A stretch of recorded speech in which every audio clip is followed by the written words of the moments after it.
പ്രേക്ഷകരുടെ ശ്രദ്ധയ്ക്ക് നമ്മുടെ ചാനൽ 24 കേരള വിഷൻ കേബിൾ നെറ്റ്വർക്കിൽ ചാനൽ നമ്പർ 19-ലും ACV കേബിൾ നെറ്റ്വർക്കിൽ 126-ലും ലഭ്യമാണ്. 24 ആദ്യം ആധികാരികം. ജോലിയാണെന്നും പറഞ്ഞോണ്ട് ഇവിടെ വന്ന് നിന്നിട്ട് കുറ്റം പറയാണല്ലേ എന്നെ. നീ എന്താന്ന് വെച്ചാ ചെയ് പാറു, എനിക്കെന്താ? ഞാൻ ചെയ്തോളാം, പക്ഷെ ചേച്ചി എന്നെ കുറ്റം പറയരുത്. എന്റെ പൊന്നു പാറു, നിനക്ക് രാവിലെ തന്നെ എന്താണ് പ്രശ്നം? എനിക്കൊരു പ്രശ്നമില്ല. ഒരു പ്രശ്നമില്ലേ? എന്നാ പോയിരുന്ന് പഠിക്ക്, ചെല്ല് പോ. ചേച്ചി ഇതുവരെ പഠിക്കുന്ന കണ്ടിട്ടില്ലല്ലോ ഞാൻ പറഞ്ഞില്ലേ, വരെ ഇപ്പൊ പാറുവിന്റെ അടുത്ത് ഒരു വാക്ക് നമുക്ക് സംസാരിക്കാൻ പറ്റില്ല. പാറു മോൾ അപ്പുറത്ത് പോയേ. പാറു ചെല്ലുമാ, പോയി പഠി. ദേ എല്ലാവരും പറഞ്ഞ കേട്ടല്ലോ, നീ പോയിരുന്ന് പഠിക്കാൻ നോക്കിയേ. നീയേ ഇവിടെ ശരിയാവൂല, പോ ചെല്ല് ചെല്ല്. ചേച്ചി മാറിയേ. ചേച്ചി എന്തിനാ എന്നെ തള്ളുന്നേ? മൂത്തൊരു കൈ വെക്കുന്ന പലതവണ പറഞ്ഞിട്ടുണ്ട്. ചേച്ചിക്ക് എന്നെ തല്ലണോ?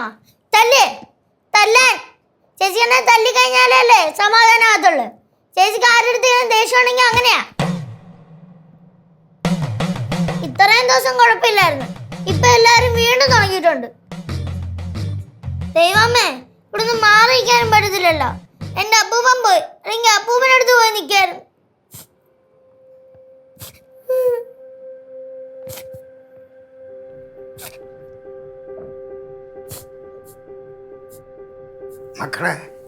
മക്കളിങ്ങനെ കരയരുത് കേട്ടോ. അപ്പൂപ്പല്ലേ, ഒരു കാര്യം ഞാൻ പറഞ്ഞേക്കാം, പിള്ളേ ആരും മഴക്ക് പറഞ്ഞു വരുത്. ആ മക്കളെ വാ മക്കളെ വാ.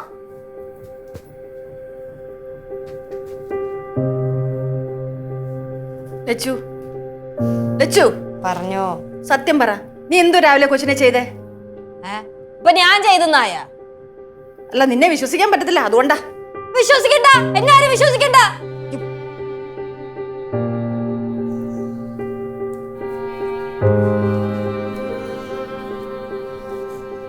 മക്കളെ കരയാതെ മക്കളെ. മക്കളെ വഴക്ക് പറഞ്ഞാല് ചേച്ചിമാരല്ലേ വഴക്ക് പറഞ്ഞത്? ചേച്ചിമാര് പറഞ്ഞാൽ നമുക്കങ്ങ് ക്ഷമിക്കാം, കുഴപ്പമില്ല. ചേച്ചിയില്ലേ മക്കളെ? കരയാതെ മക്കളെ. എന്നെ സ്നേഹിക്കുകയും ചെയ്യും, എന്നെ കളിപ്പിക്കുകയും ചെയ്യും. എന്റെ മെയിൻ ആള് ലജ്ജിയാ. മക്കളെ, ഇവിടെ ഏറ്റവും കൂടുതൽ വഴക്ക് കേട്ടിട്ടുള്ള ആരാണ്? ഞാൻ അല്ല, ലച്ചു. നമുക്ക് ഈ ചേച്ചിയും ശിവയും കൂടെ എന്തുമാത്രം ചേച്ചിയെ ഉപദ്രവിച്ചിട്ടുണ്ടറിയാമോ? അത് കയ്യിലിരിപ്പോണ്ട. ഇപ്പൊക്കെ എന്തോ നോക്കണേ. അപ്പൂപ്പന്റെ കാലത്ത് അപ്പൂപ്പന്റെ അച്ഛൻ അടിച്ചിട്ടുള്ളതാണ് അടി. അപ്പൂപ്പന്റെ അച്ഛൻ അപ്പൂപ്പനെ അടിച്ചിട്ടുണ്ടോ? അയ്യോ, അടിച്ചിട്ടുണ്ടോന്നോ? എന്റെ പൊന്നി, എന്തൊരു കൈ കിട്ടിയാലും കൊടുത്ത് അടിച്ചായി. മമ്മട്ടി കൈ, നീറ്റും കൊല എന്ന് പറഞ്ഞാൽ എന്തിരുന്നറിയാമോ മക്കൾക്ക്? ഇല്ല. ഈ ഉറുമ്പെല്ലാം കൂടെ കൂടുകൂട്ടിരിക്കുന്നത് ഈ മരത്തിൽ കാണും, അതിനെ വലിച്ചു പിടിച്ചു അടിക്കുമ്പോ ദേഹം മൊത്തം ഉറുമ്പ് മക്കളെ. അപ്പൊ ഉറുമ്പ് കടിക്കത്തില്ലേ? കടിക്കൂല, എന്നാ കടിച്ച് പിച്ചളയും മക്കളെ. അപ്പൂപ്പന്റെ അച്ഛന്റെ അടിയെ പേടിച്ച് അപ്പൂപ്പൻ 2 ദിവസം വരെ തട്ടിന്റെ മുകളിൽ ഒളിച്ചിരുന്നു, ആഹാരം പോലും കഴിച്ചിട്ടില്ല. അതിന് മാത്രം അപ്പൂപ്പൻ എന്താ ചെയ്തേ?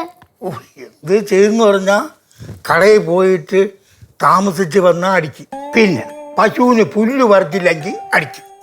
അപ്പൂപ്പൻ സ്കൂളിൽ പഠിച്ചുകൊണ്ടിരിക്കുന്ന സമയത്ത് പ്രോഗ്രസ് കാർഡ് ഒപ്പിട്ട് കൊടുത്ത് അപ്പൂപ്പൻ്റെ അച്ഛൻ ഒപ്പിടാനുള്ളതിന് അപ്പൂപ്പ ഒപ്പിട്ട് കൊടുത്ത് അതിനെ അടിച്ച്. എന്തിനു പറയാൻ, ആരെങ്കിലും ഈ അപ്പൂപ്പനെ പറ്റി പറഞ്ഞു കൊടുത്തു കഴിഞ്ഞാൽ അതിനും അടിക്കും. ആണോ അപ്പൂപ്പ?